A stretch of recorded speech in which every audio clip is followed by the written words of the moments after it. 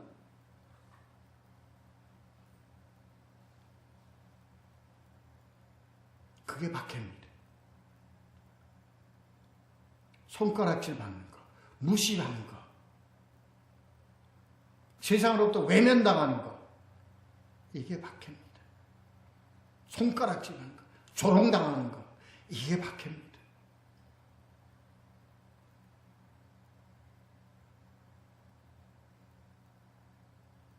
세상은 가면 갈수록 어떻게 되죠? 13절에서 악한 자들과 속이는 자들은 더욱 악하여져서 속이기도 하고 속기도 하나니. 오늘날 세상이 전부 다 이래요. 전부 다. 어제 저녁에 나의 전우여 나의 동지여 하던 자들이 어떻게 해요? 그냥 다 까발려. 너 내가 네 비밀을 알고 있어. 네 비밀 내가 알고 있어. 응? 다 까발릴 거야. 뭐 할 거야. 해보려면 해봐. 싸우려면 싸우고. 이게 오늘날 세상의 관계입니다. 속이기도 하고 속기도 하고.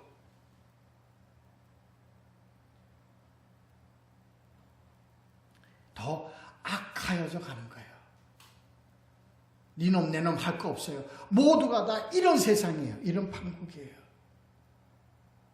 그래서요, 스승이 제자를 배신하고 제자가 스승을 배신하고 오히려 잡아먹어. 이게 세상의 모습이에요. 어디에서? 교회에서.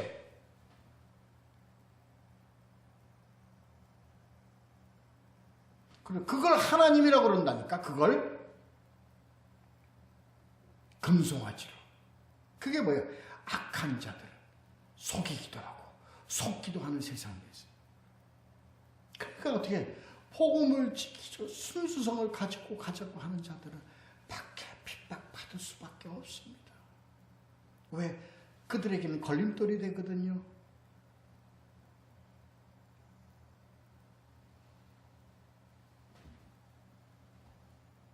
이게 박해받는 겁니다.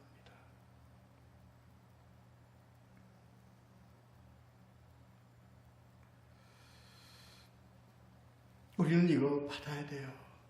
그래서 이 고백이 참 중요한 고백입니다. 골로새서 1장 24절.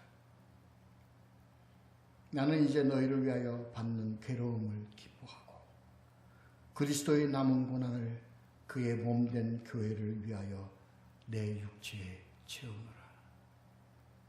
이게 뭐죠? 이게 우리가 교회이기 때문에 그렇습니다.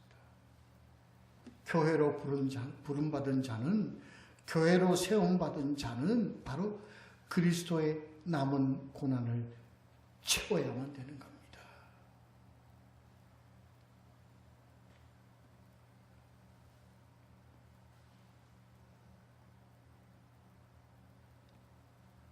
더 나아가 우리는 이것을 뭐라고 그래요? 기업이라고 하는 겁니다. 유업이라고 하는 겁니다.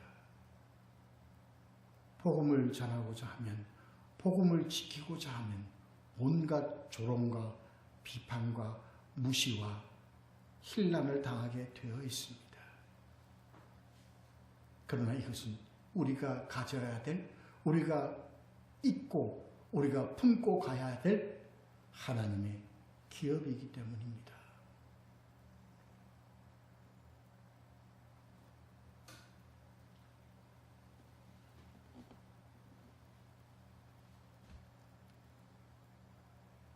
속이기도 하고 속기도 하는 건 사단의 속성입니다. 그들은 속일 수밖에 없습니다. 왜 속일 수밖에 없냐? 그들의 끝은 멸망이기 때문에 그렇습니다. 그걸 알고 있기 때문에 그렇습니다. 그들의 끝은 죽음입니다. 영원한 죽음입니다. 그거를 알고 있기 때문에 속일 수밖에 없는 것입니다. 속일 수밖에 없는 것이 그들의 속성입니다.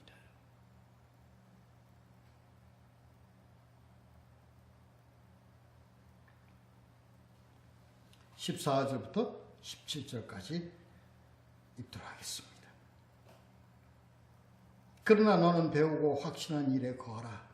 너는 내가 누구에게서 배운 것을 알며 또 어려서부터 성경을 알았나니 성경은 능히 너로 하여금 그리스도 예수 안에 있는 믿음으로 말미암아 구원에 이르는 지혜가 있게 하느니라. 모든 성경은 하나님의 감동으로 된 것으로 교훈과 책망과 바르게 함과 의로 교육하기에 유익하니 이는 하나님의 사람으로 온전하게 하며 모든 선한 일을 행할 능력을 갖추게 하려 함이라. 이에요? 종교개혁입니다. 뭐가 종교개혁이라고요? 종교개혁의 참 의미는 뭡니까? 뭐로 돌아가자는 거예요? 성경으로 돌아가자입니다.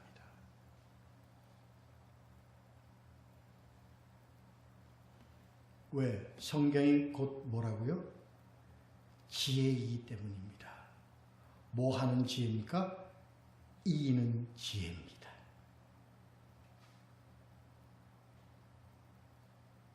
성경은 우리로 이길 수 있는 자가 될 수 있도록 하는 지혜를 갖고 있기 때문에 그렇습니다. 그래서 뭐라고? 성경이 지혜입니다. 잠언서에 지혜는 뭐가 지혜라고요? 하나님 아는 것이 지혜라고 하는 겁니다.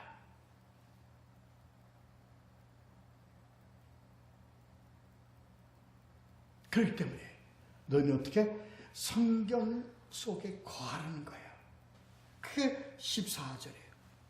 배우고 확신하는 일에 거하라.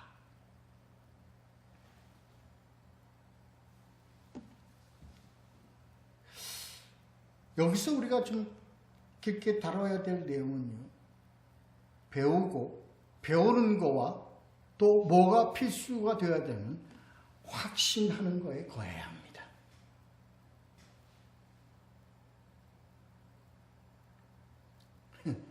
옛날에요. 참 특히 그 싫어하는 그 과목 공부할 때 싫어하는 과목은 내가 점수를 잘 받으려고 기를 쓰고 들어요. 선생님이나 교수들이 강의하는 거를 기를 쓰고 들어요. 근데 머리가 나빠서 그런지 이해가 안 돼. 못 알아먹겠어. 그러니까 책에 있는 내용 그대로 그냥 써서 시험지 떼가지고 답하고 점수는 받아요. 학점은 받아요. 그런데 뭘 남는 게 없어. 뭘 배웠는지 뭘 내가 그거 했는지 남는 게 없어. 그래서 졸업장은 전부 다 가짜 같아. 오늘 이 말씀에 기억이 나는 게 있어요. 뭐가 있어요? 배우고 그 다음에 뭐가 중요해? 확신이 중요하다니까.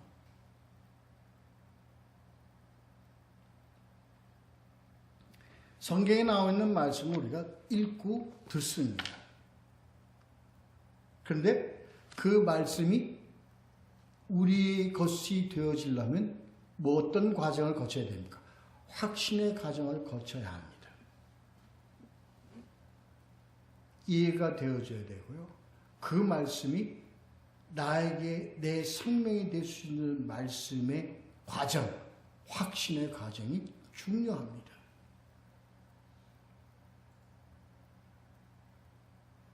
우리가 일반적인 지식은요, 머리가 나쁘면 못 알아요. 이해가 안 돼, 끝까지. 뭘 배웠는지 기억에 남는 것도 없어요. 왜? 확신의 과정을 우리가 못 거쳤기 때문에 그래요. 그럼 그걸 끝나는 거예요. 세상 일반적인 지식은. 근데 이 성경은 배우고 확신하는 과정을 반드시 거쳐야 되는데 반드시 거칠 수 있다는 겁니다. 왜요? 어떻게 하면? 성령이 인도하시면. 어떻게 우리를 확신에 거쳐? 우리의 성령을 통해서 이 말씀이 우리의 말씀이 될 수 있도록 우리 안에서 심령적으로 경험되어질 수 있도록 우리를 인도하시는 거예요. 그게 성령 역사입니다.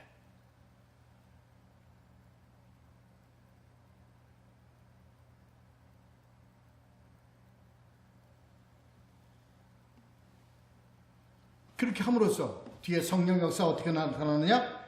15절.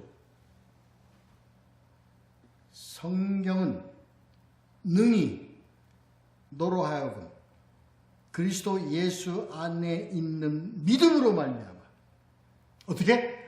구원에 이르게 하도록 하는 뭘 갖고 있기 때문에?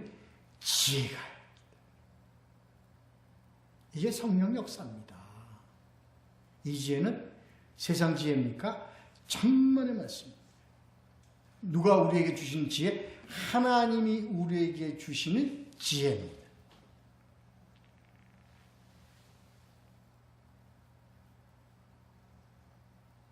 이게 능력 아닙니까?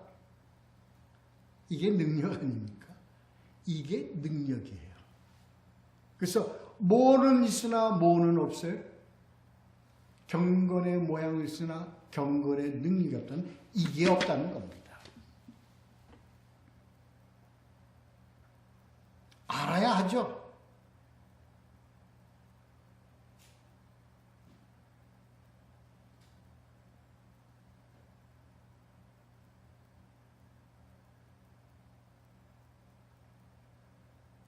왜?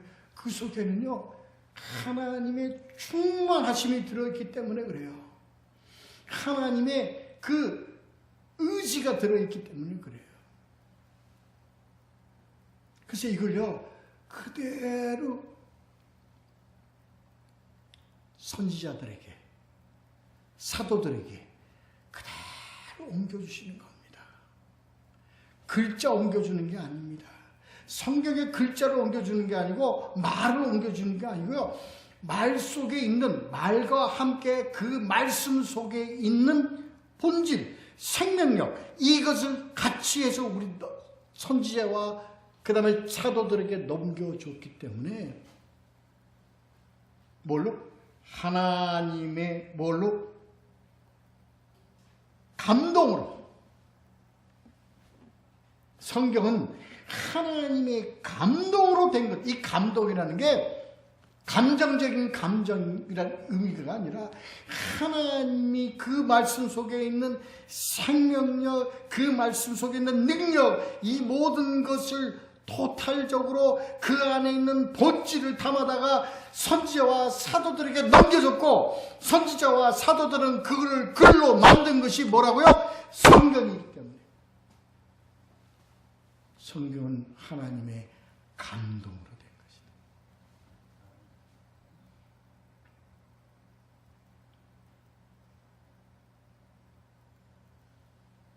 그 성경은 교훈과 책망과 바르게 함과 의로 교육하기에 유익하니, 유익하다는 말은 절대적이라는 겁니다.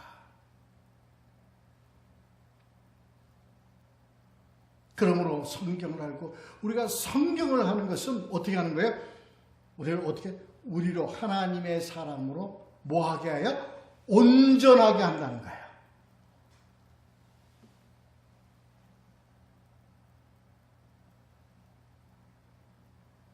온전하게 하며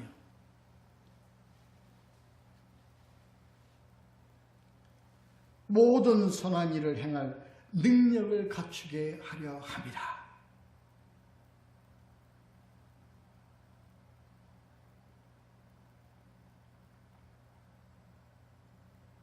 결론적으로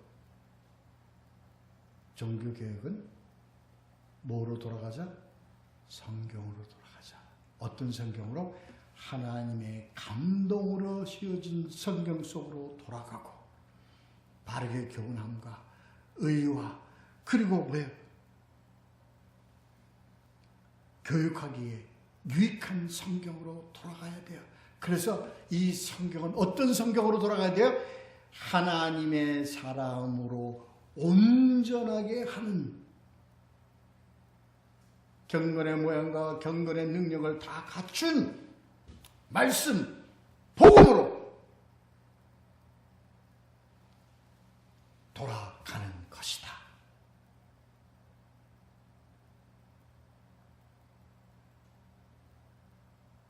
이 성경으로 우리 어떻게 돼?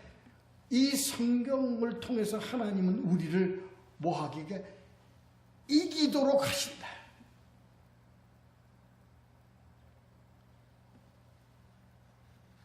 네가 배우고 네가 알았거니와 이 모든 것을 성경을 통해서 하나님의 복음을 통해서 나를 이기는 자로 나를 건지셨느니라. 우리의 신앙은 이 과정이 되어야 합니다. 그래서 우리는 이기는 자가 되는 겁니다. 남은 자가 되는 겁니다. 우리가 세상 종말에 우리가 하나님으로부터 받는 면류관, 상급이 우리의 삶의 결과가 되어야 하는 것입니다. 이러한 삶을 살아가는 우리 모두가 될 수 있고 승리하고 이기고 남은 자가 되어지는 귀한 우리 성도 한 사람 한 사람 될 수 있으기를 예수 그리스도 이름으로 축원합니다. 기도하겠습니다.